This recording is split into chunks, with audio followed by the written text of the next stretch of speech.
एक फकीर थे, जगह जगह भिक्षा मांगकर अपने भोजन की व्यवस्था करते थे। जो उनको कुछ दे देता था उसको भी दुआ देते थे, और जो नहीं देता उसको भी दुआ देते थे। भगवान तुम्हारा भला करे। भिक्षा मांगते मांगते वह एक बड़ी सी हवेली के बाहर पहुँचे।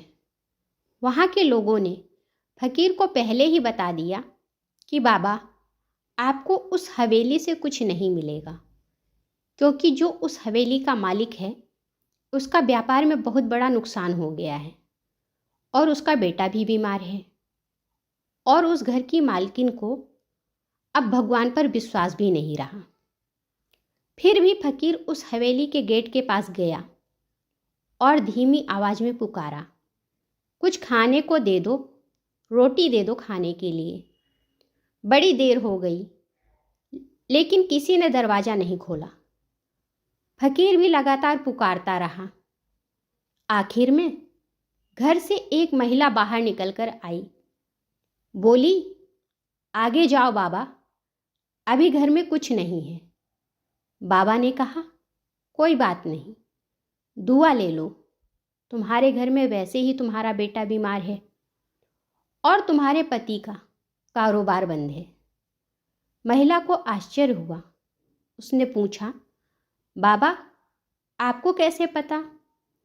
फकीर ने कहा, ये मत पूछो कैसे पता, बस ये पानी ले लो, सबको पिला देना, सब ठीक हो जाएगा। दुआ देकर फकीर चला गया। कुछ दिनों बाद उस महिला के घर में सब ठीक हो गया। उसके पति का कारोबार चलने लगा और उसका बीमार बेटा ठीक हो गया। अब उस महिला को उस फकीर की याद आई जिसने उसे पानी दिया था। अब उसे बहुत पछतावा भी हुआ कि मैंने उस फकीर को खाली हाथ लौटा दिया था। फिर भी वह मुझे दुआ देकर गया और मेरे घर की स्थितियां ठीक हो गई। यह सोचकर वह महिला उस फकीर को पूरे शहर में ढूंढने लगती है। वह अपने शहर का एक एक मंदिर ढूंढती है। बड़ी मुश्किल से जाकर उसको एक मंदिर के बाहर बैठे वह फकीर मिलते हैं। उस फकीर के मिलते ही वह महिला उनके चरणों में गिर जाती है और कहती है, बाबा, चमत्कार हो गया, और आपने जो पानी मुझे दिया था उस पानी से मेरे घर की सारी समस्या ठीक हो गई है। बाबा, आपने चमत्कार कर दिया। फकीर मुस्कुरा कर बोला, वो पानी सादा था, कोई चमत्कार नहीं था उसमें, लेकिन मैंने उस पानी को यह कहकर दिया था कि यह दुआ का पानी है, तो उससे तुम्हारा विश्वास मजबूत हो गया और तुमने पूरे विश्वास से उस पानी को पिया। तुमने मन में मान लिया था कि इस पानी से हमारे घर की सारी समस्या ठीक हो जाएंगी, इसीलिए तुम्हारे घर की सारी समस्याएं ठीक हो गई।